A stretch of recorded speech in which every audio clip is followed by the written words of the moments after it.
What is the difference between psychological horror, liminal spaces, and xenophobia? The fear of the unknown. They are all subjective, meaning not everyone feels the same way that you feel in that current moment. Let's take a look at liminal spaces. First, what even is a liminal space? A liminal space describes the uncertain transition between what was and what's next. Like, take a look at this photo. It's a mall, but why does it feel and look different? There is one common variable that is dragged out when you're talking about liminal spaces, and that is human life. When you see a liminal space, there is not a speck of human life in sight. The most you'll see is a scary creature or a unsettling figure. But this leads to why liminal space can be scary for one person and not for the other. Because for some people, they find comfort in these photos and a sense of relaxation, while the others feel unsettled. A game that uses the concept of liminal space very well is a game called Liminal Core, because this game doesn't rely on jump scares or even scary figures, but the game gives you a sense of uncertainty and it feels eerie. But the horror you get from liminal space is nothing compared to the horror you get from psychological horror, because psychological horror doesn't rely on anything except your mind. When this is used correctly in movies, it can turn a D-tier movie into a S-tier movie, because in a psychological horror movie, there is not much that can scare you. It relies mostly on atmosphere, by using sounds, places, and maybe a scary figure. But the one thing that separates this genre of horror compared to any other genre of horror is the writing. The writing is so crucial to this genre because without good writing, it would just be like you're watching an episode of The Loud House. Psychological horror takes the fear of the character and puts it on you. When you're watching a psychological horror movie, it's almost like you're in the movie. It places all the tension and all the fear on the viewer. A game that uses psychological horror very well is a game called Silent Still. It's a game where your character struggles with sleep paralysis. Every time there's a sense of uncertainty, you feel that same feeling. But what makes this game so scary is that there is no jump scares. It solely relies on terrifying you mentally. And that is what psychological horror is. It's all mental games. Now, there is something that everyone is scared of: the fear of the unknown. The reason why this is the scariest among the others is because you have the least amount of pieces for the puzzle, meaning the outcome is unpredictable. Now, what do these three genres of horror have in common? They're all basically psychological horror, because at the end of the day, horror is all mental. Something that you find terrifying can just be a little scary for someone else. Another genre of horror that uses psychological horror is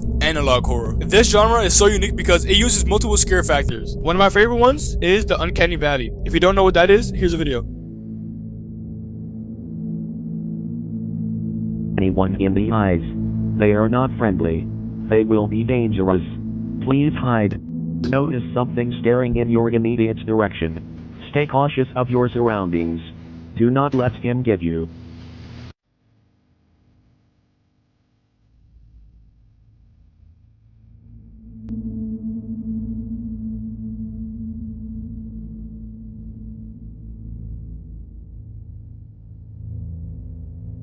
Spooky, right? But here's a question. What is the most scariest thing a human can experience? In my opinion, the scariest thing a human can experience is getting close to death. But why do we fear death if it's bound to happen? And that's because of the fear of the unknown. No one knows when their demise comes. Let's react to some scary stuff.